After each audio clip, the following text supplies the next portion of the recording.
And this just in from Charlottesville, where Police Chief Tim Longo says officers have executed 2 search warrants related to the disappearance of UVA student Hannah Graham. This is volunteers are preparing to take part in a mass search for the 18-year-old this weekend. This is the CBS 6 News at noon. I'm Cheryl Miller. Thanks for joining us. As you'll recall, Hannah Graham was last seen on surveillance video taken early Saturday morning by businesses along East Main Street in Charlottesville. In that video, a man is seen following her.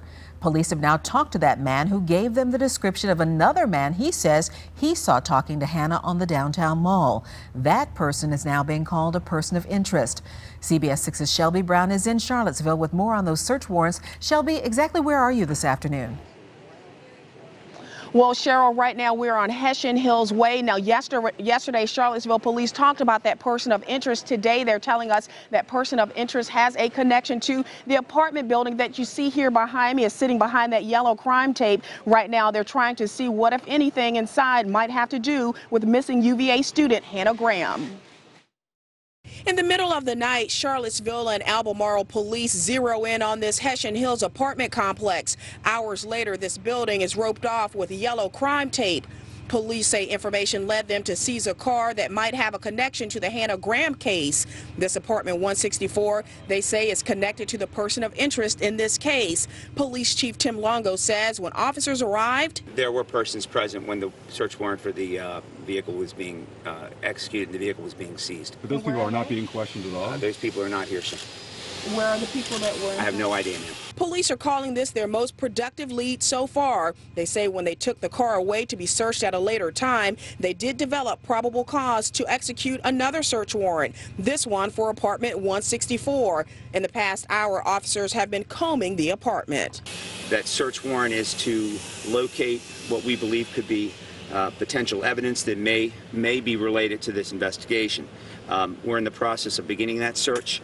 That search could take several hours. Chief, would you say this is a big break in the case? I would hope that it is. You know, obviously not knowing what, if any, evidence we might find during the result of this, I'm unable to say whether it's a break or it's not.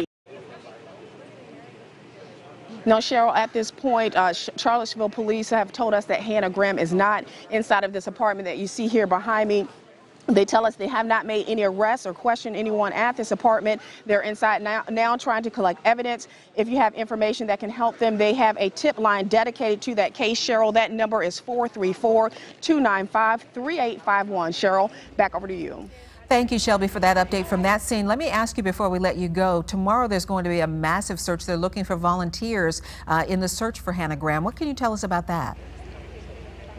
Cheryl, it's an opportunity for the community to step up, be an extra set of eyes and ears for the police department. They tell us that they do have to register online. There's a big push. VDEM is leading that effort as well. They tell us only volunteers that are signed up will be able to volunteer and search in that effort tomorrow. We will put more information on that on our website at WTVR.com. For now, we'll send it back to you in the studio, Cheryl. All right, Shelby Brown reporting live in Charlottesville.